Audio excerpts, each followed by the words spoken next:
بسم اللہ الرحمن الرحیم عن ابن عباس قال قال رسول اللہ صلی اللہ علیہ وسلم ما یؤمن من بات شبان وجارہ تاون الی جنبہ۔ یہ روایت مصنف ابن ابی شیبہ سے لی گئی ہے۔ اس کا رقم ہے 30,359۔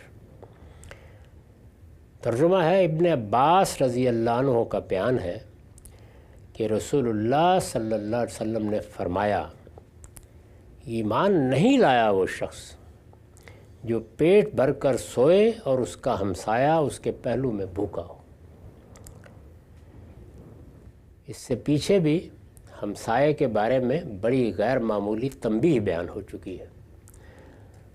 رسالت مآب صلی اللہ علیہ وسلم نے بہت ہی شدت کے ساتھ یہ فرمایا کہ وہ شخص اللہ کی بارگاہ میں مومن نہیں اٹھے گا جو اپنے ہمسائے کے ساتھ اس طرح پیش آتا ہے کہ وہ اس سے اذیت محسوس کرتا ہے، اس کے لیے باعث آزار ہوتا ہے، اس کو شر پہنچاتا ہے۔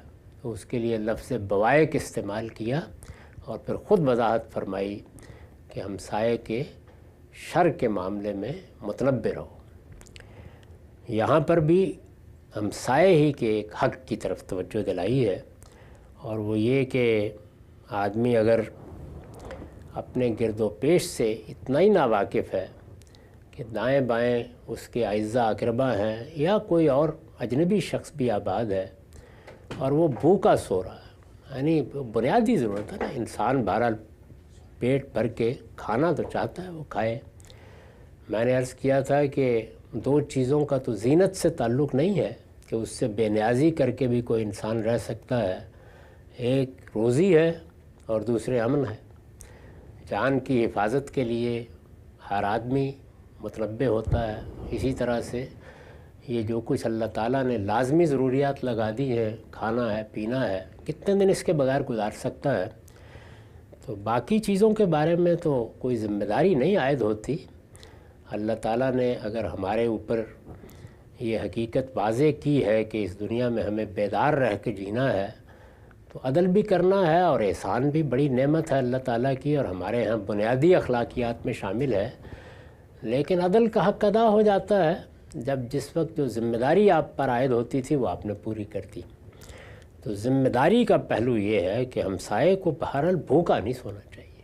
آپ کے پاس اگر ایک روٹی ہے تو آپ بانٹ لیجئے تاکہ آپ کا ہمسایہ کم سے کم اس صورتحال میں رات نہ گزارے۔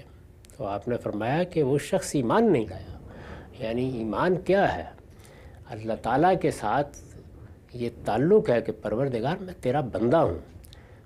بندہ ہونے کے بعد جو اخلاقیات ہے اس کو آخری درجے میں بیدار ہونا چاہیے۔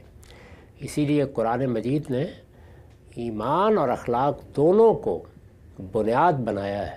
یہی وہ چیز ہے جس پر مذہب کی عمارت تعمیر ہوتی ہے، اور یہی حقیقت ہے جس کو سامنے رکھ کر رسول اللہ صلی اللہ علیہ وسلم نے فرمایا کہ بعثت لأتمم مکارم الاخلاق، میں اسی لیے بھیجا گیا ہوں کہ لوگوں کے ساتھ معاملات میں جو صحیح رویے اختیار کرنے چاہیے، جس کو اخلاق کہتے ہیں، ان کو پایہ تکمیل تک پہنچا دوں، ان کو ان کے بلند ترین مقام تک پہنچا دوں۔